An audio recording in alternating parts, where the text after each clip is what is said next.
Do you think Kyle Shanahan is sold on Brock Purdy? The way I read it is John is sold. He's pretty much said so. But at the same time, he was the guy who was sold on Jimmy Garoppolo. He seems like the kind of guy who doesn't want quarterback drama. He wants a quarterback. And he saw enough from Jimmy in 5 games. He saw enough from Brock in 8 games. He wants to commit. He is he wants to be married. And Kyle is like, no, I'm a bachelor. The way I look at it, I don't know that he's necessarily sold on Purdy, which is why I think there's some disconnect with this organization. What do you think?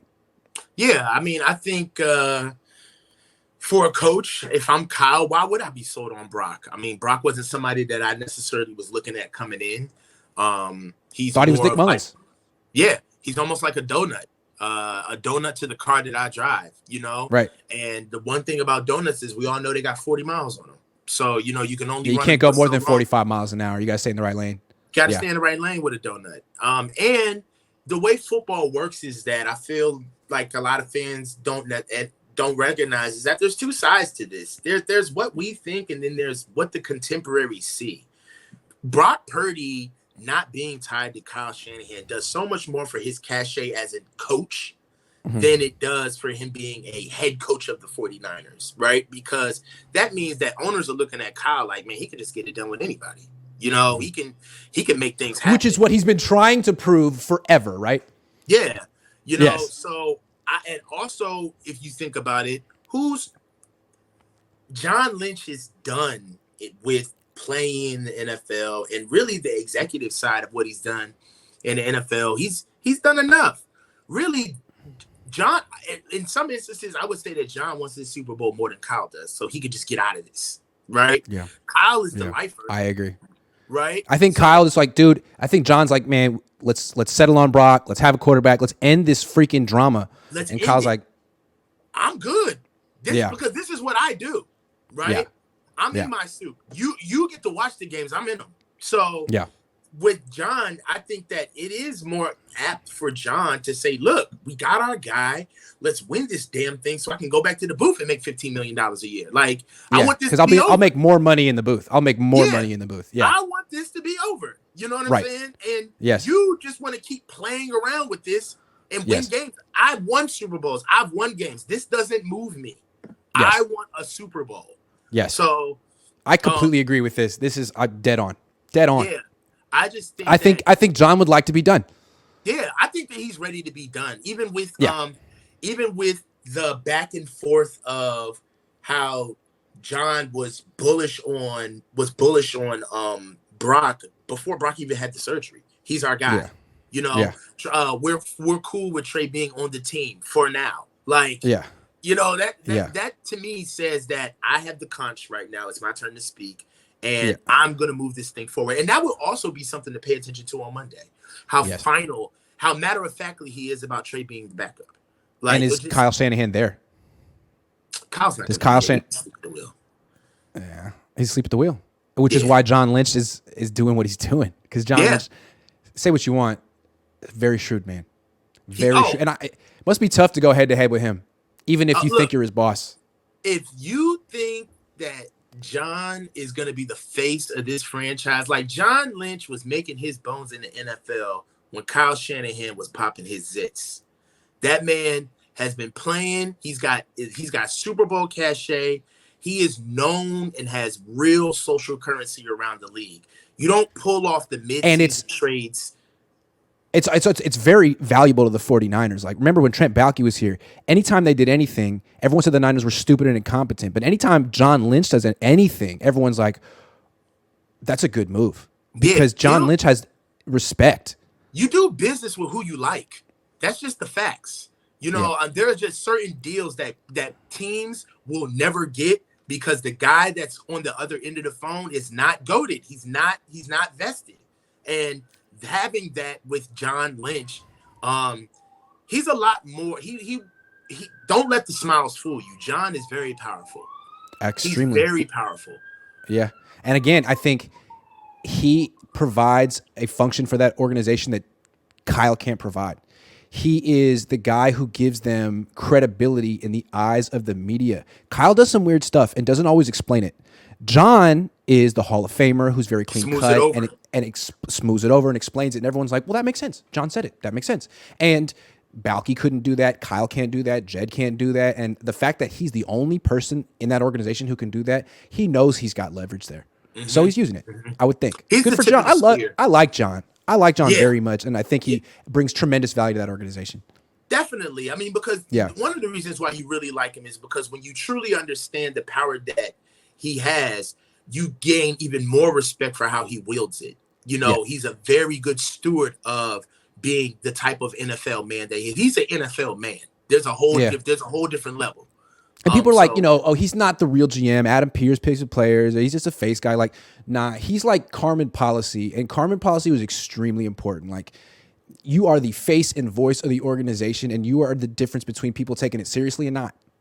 John Lynch is the reason. Yeah. John Lynch is the difference between people picking up the phone or not. Yeah, absolutely. Absolutely. All right, let's get off the quarterback thing. I brought this up a few weeks ago. When the Niners drafted Nick Akel, they didn't even know how to pronounce his name, and they didn't really explain what the plan was. It seemed like John Lynch didn't know who he was. And they said something about, well, we might try him at center. He played left tackle in college. I never saw him play center. I saw him play a little guard. He's 6'6". Looking at all the right tackles the Niners have had, they're about his size. I'm thinking, are they not talking about it, but is he someone that's going to get some looks at right tackle? You think he's someone that could take this spot? I don't think that he's somebody who could take the spot, but I do feel like if he's going to find his way on the field this year, that would be his quickest route to the field. And now that I'm not here to call him a tackle. I don't know. What I do know about him physically is that he does fit the mold. He does fit the frame of a big tackle that does carry a lot of surface area for our outside zone and the reach blocks that we ask for that right side tackle to do. However, I really haven't seen enough of him in space to see if he actually has the feet or the athleticism to do it. So there's that, right? I did. He's got the testing numbers and the frame, but that doesn't mean that he can do it. Exactly. He played at Fordham. In theory, he would be, you could stick him over there, but that's a whole different ball game. Yeah, that might be a 5-year project like Jake Brendel. He might get there when he's 30 years old, right? Exactly. And what they do feel confident with him doing is playing on the inside. So I saw him play some center near the end of some games this season, and he seemed to be serviceable. I could see why. He's young. He's very young. He's eager. He's strong. But I don't see him at right tackle. I don't see him at right tackle because I think that when you have athleticism, that type of athleticism, you wouldn't put it at center. You would at least try to put it at guard first to see if he could pull and get out and run. So the fact that they're starting him at center almost kind of makes me feel like because of his size, and he may be flexible because he may has good low center gravity to put him at center, right? And being able to have that inside and chase down angles, that may be a reason why they put him on the inside. But ultimately, it's very hard to hear about a guy going from the inside to the outside. Yeah. It's usually the other way around. If you're looking at him inside, you're thinking he might not be able to hang outside. So help him out. So, right. So for me to see him to go outside, it would be a welcomed addition, but I don't see it. Okay. I don't see it. Yeah. Fair enough. Well, they're going to have to find a right tackle because I am still skeptical about this Colton McKivitz plan. But I was skeptical about Jake Brendel too, so we'll see. Manny said, I feel like we're going to handle that in the draft. Manny says, I don't get the Purdy Garoppolo comparison. Purdy is elite, extending and creating plays. Garoppolo is a statue that only checks down. That's true. I think Purdy checks down a lot too. Yes. Yeah. A lot. And Purdy, and to take it a step further, there's a lot of times where Purdy has done tons of scrambling and still checked down. Yes. I mean, his legs are extremely quick, exciting to watch, but at the end of the play, it's a pretty pedestrian throw usually. Yeah, he's still that's something that I noticed that I kind of charted down in the future. All of the scrambling is good, but if we're watching these scrambles just to get him to evade, that should say something. You know what I'm saying? Like, it's almost kind of like you're not scrambling as a threat. You're scrambling just so we don't have worst case scenario, right? Right. And it's like, how many times can you hold your breath and watch that without the inevitable happening? Yeah, and I think from Kyle's perspective, like if a quarterback who's a little bit better than Jimmy can take the offense to a level where we're scoring 30, 35 points a game, well, what if we have a quarterback who's a little bit better than Brock? Exactly. It's not, you know what I'm saying? Like, relax. Stop looking with beer goggles because it's 2 a.m. and you've been on a losing streak. Like, there are better quarterbacks than Brock. Let's be patient and confident and not get rid of Brock. Obviously, Brock we got him for 3 more years for free, but bring in Sam Darnold too. Bring in Dorian Thompson-Robinson too. Like, until we actually give someone $200 million guaranteed, let's keep bringing guys in and see what happens. Yeah, I really think they feel that way because I feel like the pressure of having a guy like Trey in there, there's way too much scrutiny on him, right? So it's like, we don't need this hot spotlight. Let's just bring in the guys and then slow down the scrutiny.